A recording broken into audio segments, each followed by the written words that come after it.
بسم اللہ الرحمن الرحیم۔ ہمارے خاندان میں آپس کی شادیوں کا رواج تھا۔ دادا جان نے ابو جان کی شادی اپنی بھتیجی عارفہ سے کر دی۔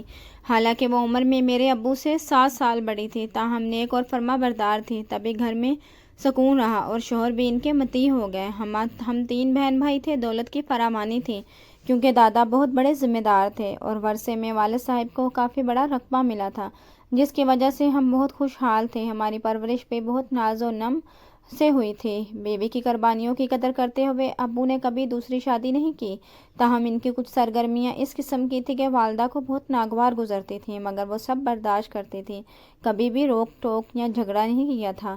یوں ان کی اچھی نبھ رہی تھی۔ ہم لوگ اپنی زمینوں پر ہی رہتے تھے، جہاں دادا جان نے حویلی نما بہت بڑا گھر بنایا ہوا تھا۔ یہ گاؤں ہمارے آباء و اجداد نے آباد کیا تھا، لہٰذا انہی کے نام سے منسوب تھا۔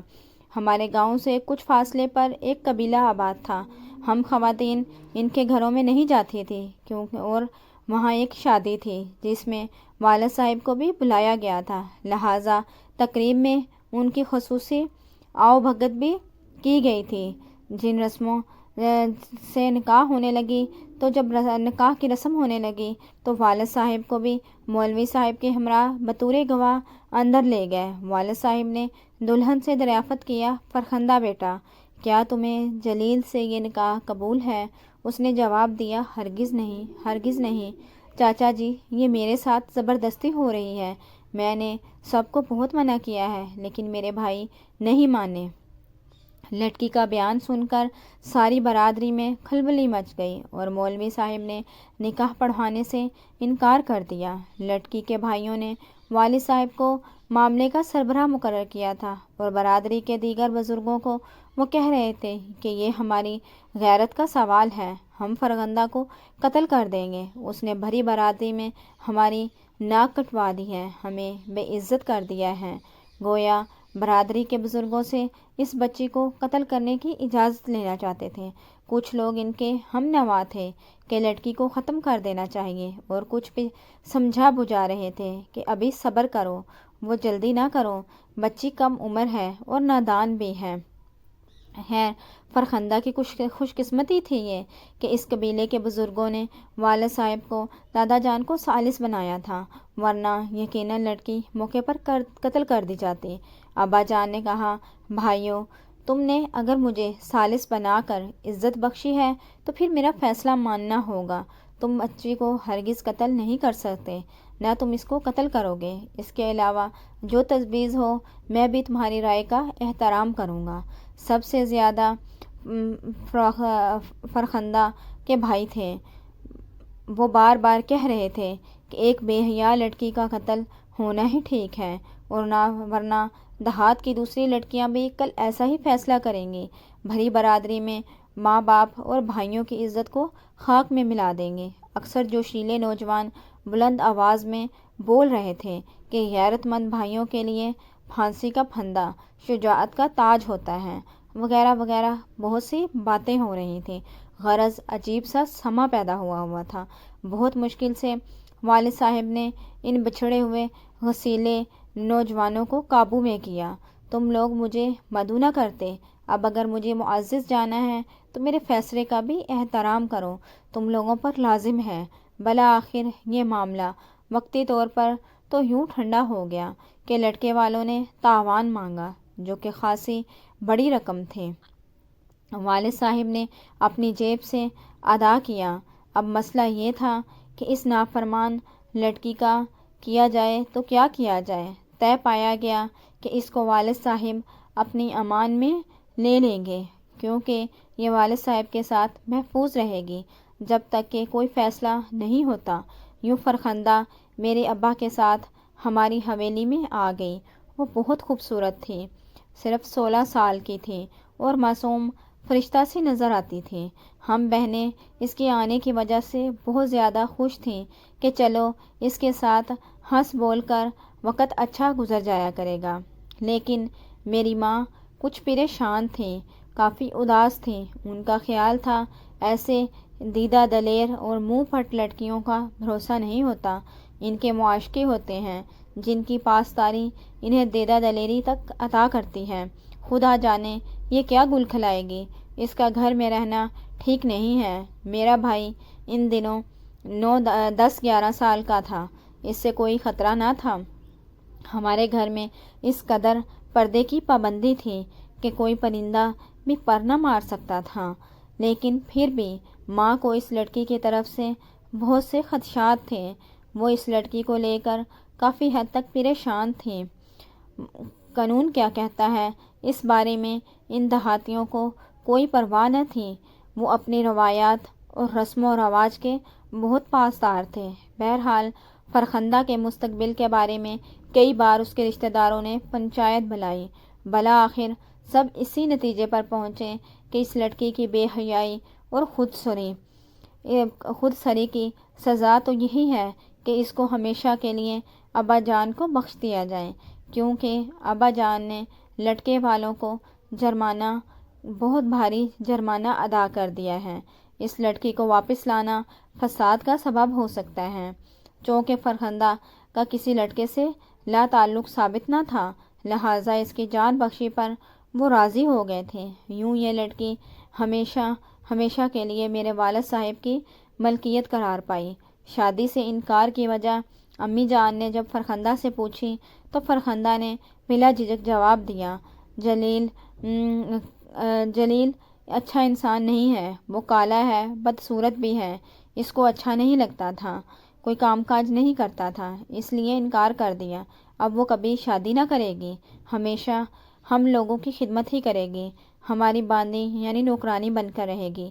دیہات کے بڑے بڑے گھروں میں اس قسم کی خدمت گار عورتوں کی ضرورت ہمیشہ رہتی ہے، جن کا کوئی وارث نہیں ہوتا یا ان کے ورثاء ان کو چھوڑ دیتے ہیں۔ تب یہ ذمہ دار گھرانوں میں واقعی باندیاں یعنی نوکرانیاں بن کر زندگی گزار دیا کرتی ہیں، ان کی خدمت میں رہ کر۔ امی کو بھی ایک ایسی ہی لڑکی درکار تھی جو ان کے گھریلو کاموں میں مددگار ہو۔ فرخندہ بہترین مددگار ثابت ہوئی تھی۔ وہ صبح تڑکے اٹھ جاتی اور امی کے ساتھ ناشتے کی تیاری میں مدد دیتی تھی۔ میری والدہ روز رات کو دودھ جما دیتی اور صبح لسی بناتی تھی۔ لسی بنا کر مکھن نکالنے میں کافی طاقت خرچ ہوتی تھی۔ فرخندہ جوان سال تھی اور وہ یہ کام بہت مہارت سے کرتی تھی۔ اس کو لسی بنانے کا ہنر بھی آتا تھا۔ اس کے علاوہ وہ سارا دن دیگر کاموں میں جٹی رہتی تھی۔ ہمارے گھر ڈھیروں روٹیاں تندور پر سکتی تھیں اور وہ تنور پر روٹیاں لگانا بھی جانتی تھی۔ جس روز ساگ بنانا ہوتا، امی کے ساتھ فرخندہ صبح ساگ بناتی اور سیر ساگ تیار کر کے صبح سے دوپہر ہو جاتی۔ غرض کون سا کام تھا جو فرخندہ نہیں جانتی تھی؟ بس یوں سمجھے کہ ہر کام، گندم پھٹکنا، چاول صاف کرنا، تکیوں اور رضائیوں میں روئی بھرنا، سلائی کڑھائی کرنا، ہر وہ کام جو ہم نہیں کر سکتی تھیں وہ کر دیتی تھی منٹوں میں۔ تبھی میری ماں اس سے بہت خوش تھی۔ اب امی کہتی تھی، یا اللہ شکر ہے تیرا، یہ لڑکی آ گئی، اس نے تو میرا گھر سنبھال لیا۔ اگر فرخندہ نہ آتی تو اتنے سارے کام کر کر کے میں بیمار پڑ جاتی۔ جب والد مطمئن ہو گئے، والدہ مطمئن ہو گئیں تو ہم سب بھی مطمئن ہو گئے تھے، کیونکہ پہلے امی فرخندہ کی وجہ سے بہت پریشان تھیں۔ فارغ وقت میں مزیدار باتیں کر کے وہ ہمارا دل بہلاتی تھیں۔ دونوں بہنیں اپنے اپنے گھر کی ہو گئیں، اگرچہ ہمارے گھر میکے سے جڑے ہوئے تھے۔ جب جی چاہتا امی کے پاس آ جاتی تھی۔ ہم دونوں چچا زاد بھائیوں سے شادی ہوئی تھی اور ہم ایک ہی گھر میں بیاہی گئی تھی۔ وقت کا ہم کو احساس نہ ہوا۔ میرے 3 بچے اور شازیہ کی 2 بیٹیاں تھیں۔ جب ہم امی کے گھر جاتے، فرخندہ ہماری خوب خاطر تواضع کرتی اور ہمارا انہی دنوں جبکہ بھیا کی شادی کی تیاریاں ہو رہی تھیں، امی جان بہت بیمار پڑ گئی تھیں۔ اتنی بیمار ہو گئیں کہ شہر کے بڑے ہسپتال میں داخل کرایا گیا۔ کافی علاج ہو مگر موت برحق ہے، وہ اچھی نہ ہو سکیں۔ قسمت میں ان کی تندرستی نہ لکھی تھی۔ ایک روز ہماری ماں کو اجل نے پکارا تو اس نے لبیک کہا اور ہم کو روتا دھوتا ہوا چھوڑ کر اس دنیا فانی سے کوچ کر گئیں۔ ایسا بھی سوچا بھی نہ تھا ہم نے کبھی کہ ہماری ماں ہم کو چھوڑ کر ایسے ہمیشہ کے لیے چلی جائیں گی، لیکن ایسا ہو گیا عمیر بھائی کی شادی درمیان میں رہ گئی۔ 1 سال تک سوگ منایا، لیکن سوگ منانے سے مر جانے والے کب واپس آتے ہیں؟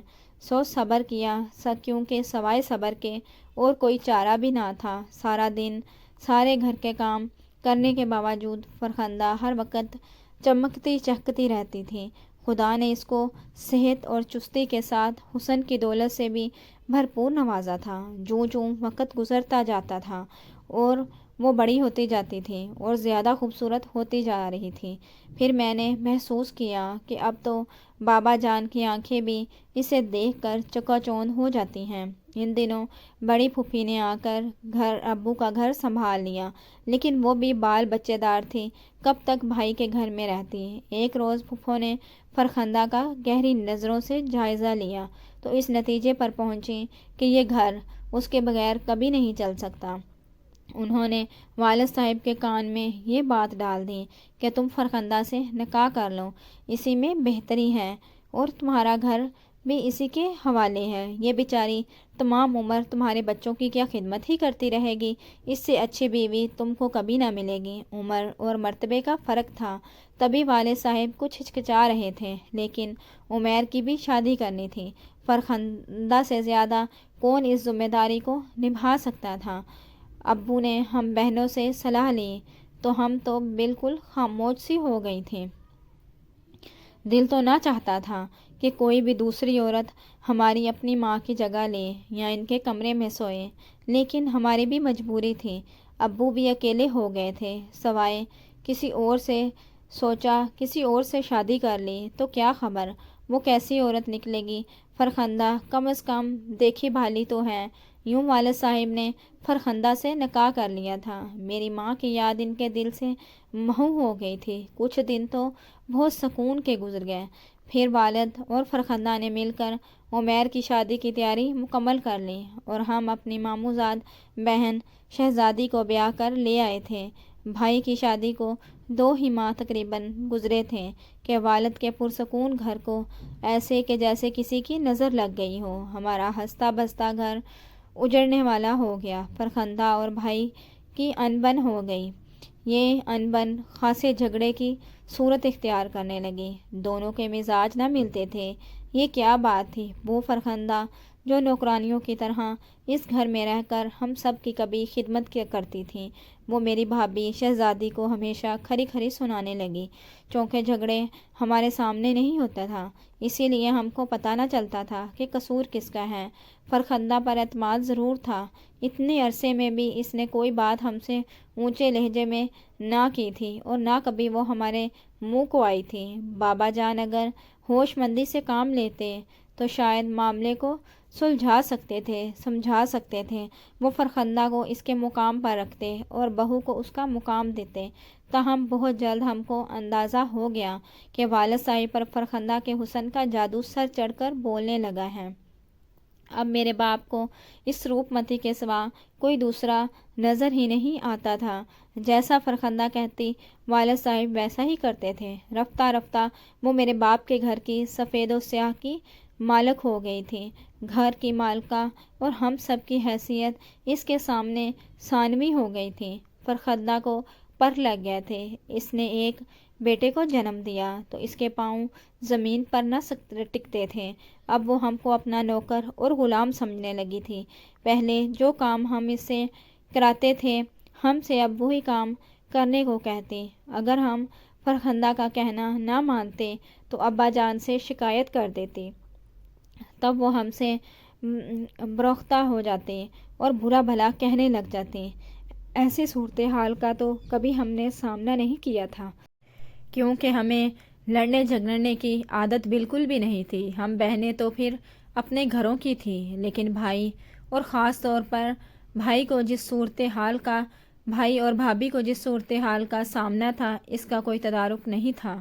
وہ فرخندہ کی حکمرانی میں زندگی گزارنے کو اپنی اہانت سمجھتے تھے، کیونکہ یہ وہی عورت تھی جو پہلے اس گھر کی نوکرانی تھی اور اب رانی اور مالکن بن چکی تھی۔